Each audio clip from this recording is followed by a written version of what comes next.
ఆ లక్ష్మీ నరసింహస్వామిని మెట్ల మార్గం నుంచి నడుచుకుంటూ వచ్చి దర్శనం చేసుకోవడం జరిగింది కుటుంబ సమేతంగా. ఈరోజు రావడం నా అదృష్టంగా, మెట్ల మార్గం నుంచి వచ్చి దర్శించుకోవడం నా అదృష్టంగా భావిస్తున్నాను.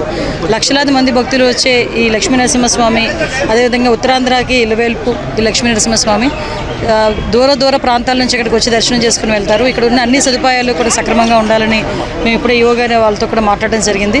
మెట్ల మార్గం నుంచి వచ్చేటప్పుడు కూడా కొన్ని మెట్లు లాస్ట్ గవర్నమెంట్లో మేము ఉండేటప్పుడు కొత్త మెట్లు కన్స్ట్రక్షన్ చేయడానికి కూడా సిద్ధపడ్డారు అప్పుడు అశోక్ గజపతిరాజు గారు. తర్వాత ఈ గవర్నమెంట్ వచ్చిన తర్వాత దాన్ని పూర్తిగా మన వైఎస్ఆర్సీపీ గవర్నమెంట్ వచ్చిన తర్వాత దాన్ని పూర్తిగా నిర్లక్ష్యం చేయడం జరిగింది.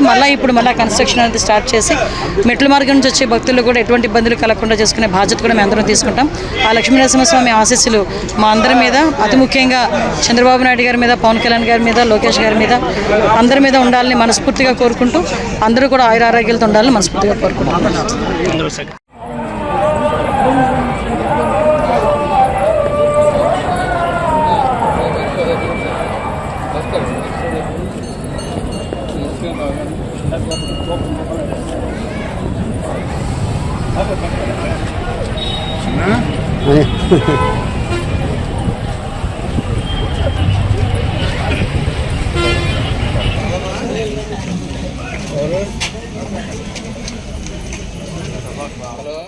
ఆ లక్ష్మీ నరసింహస్వామిని మెట్ల మార్గం నుంచి నడుచుకుంటూ వచ్చి దర్శనం చేసుకోవడం జరిగింది కుటుంబ సమేతంగా.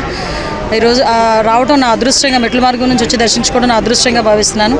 లక్షలాది మంది భక్తులు వచ్చే ఈ లక్ష్మీ నరసింహస్వామి, అదేవిధంగా ఉత్తరాంధ్రకి ఇలవేల్పు ఈ లక్ష్మీ నరసింహస్వామి దూర ప్రాంతాల నుంచి ఇక్కడికి వచ్చి దర్శనం చేసుకుని వెళ్తారు. ఇక్కడ ఉన్న అన్ని సదుపాయాలు కూడా సక్రమంగా ఉండాలని మేము ఇప్పుడే యోగా వాళ్ళతో కూడా మాట్లాడడం జరిగింది. మెట్ల మార్గం నుంచి వచ్చేటప్పుడు కూడా కొన్ని మెట్లు లాస్ట్ గవర్నమెంట్లో మేము ఉండేటప్పుడు కొత్త మెట్లు కన్స్ట్రక్షన్ చేయడానికి కూడా సిద్ధపడ్డారు అప్పుడు అశోక్ గజపతిరాజు గారు. తర్వాత ఈ గవర్నమెంట్ వచ్చిన తర్వాత దాన్ని పూర్తిగా మన వైఎస్ఆర్సీపీ గవర్నమెంట్ వచ్చిన తర్వాత దాన్ని పూర్తిగా నిర్లక్ష్యం చేయడం జరిగింది. ఇప్పుడు కన్స్ట్రక్షన్ అనేది స్టార్ట్ చేసి మెట్ల మార్గం నుంచి వచ్చే భక్తులు కూడా ఎటువంటి ఇబ్బందులు కలగకుండా చేసుకునే బాధ్యత కూడా మేము అందరం తీసుకుంటాం. ఆ లక్ష్మీ నరసింహస్వామి ఆశీస్సులు మా అందరి మీద, అతి ముఖ్యంగా చంద్రబాబు నాయుడు గారి మీద, పవన్ కళ్యాణ్ గారి మీద, లోకేష్ గారి మీద, అందరి మీద ఉండాలని మనస్ఫూర్తిగా కోరుకుంటూ అందరూ కూడా ఆయురారోగ్యాలతో ఉండాలని మనస్ఫూర్తిగా కోరుకుంటున్నాం.